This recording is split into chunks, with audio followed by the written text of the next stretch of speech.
আপনারা সবাই ঐক্যবদ্ধ হন। আমরা আগামী দিনে ভালো কিছুর অপেক্ষায় আছি। আমরা স্কুলে স্কুলে এপাং ওপাং ঝপাং আমরা সবাই ড্যাং ড্যাং। মুখ্যমন্ত্রীর লেখা এইসব বই আমাদের ছেলে মেয়েরা পড়ুক আমরা চাই না। আমরা চাই স্কুলে স্কুলে ডক্টর শ্যামাপ্রসাদ মুখার্জিদের মতো, ক্ষুদিরাম বসুদের মতো, মাতঙ্গিনী হাজরাদের মতো, বিনয় বাদল দীনেশদের মতো এদের আত্মজীবনী সংগ্রাম পড়ানো হোক।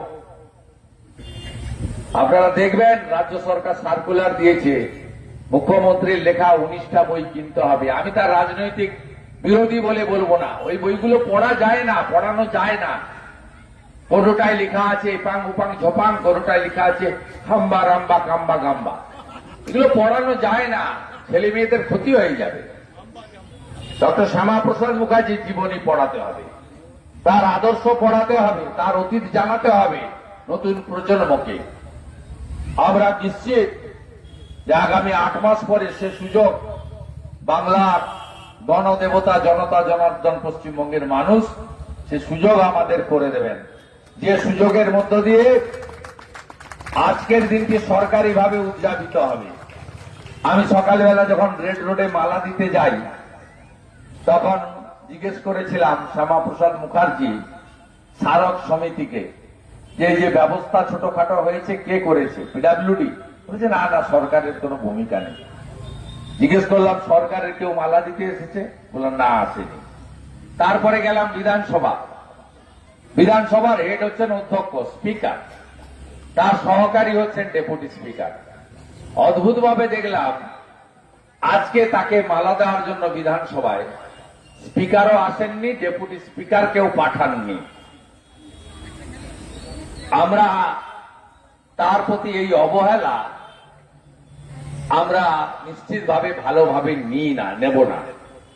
আগামী দিনে আমরা যদি সুযোগ পাই স্কুলে স্কুলে ডক্টর শ্যামাপ্রসাদ মুখার্জির জীবনী পড়ানো শুধু নয়, তার ছবি রাখার ব্যবস্থা করব।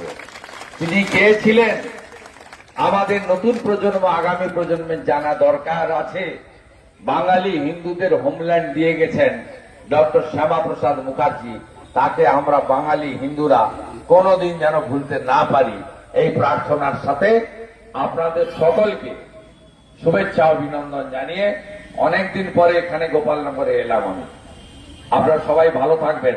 এই জায়গা আমার হাতের তালু।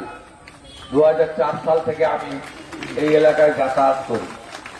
একবার যশার থেকে শুরু করে একদম আমাদের নদী রূপনারায়ণের বাঁধ দেনান পর্যন্ত আমার পুরো জায়গা হাতের তালু। প্রতিটা গ্রাম চেনা, প্রত্যেককে আমি চিনি, প্রত্যেকে যে যেই রাজনীতি করুন না কেন সবাইকে আমি জানি।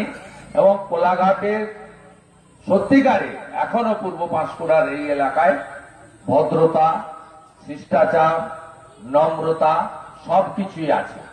এই এলাকার কাছে অনেক কিছু শেখার আছে। আপনাদের সকলকে ধন্যবাদ জানিয়ে আমি আমার কথা শেষ করলাম। আপনারা এখানে প্রচুর ফুলের চাষ করেন।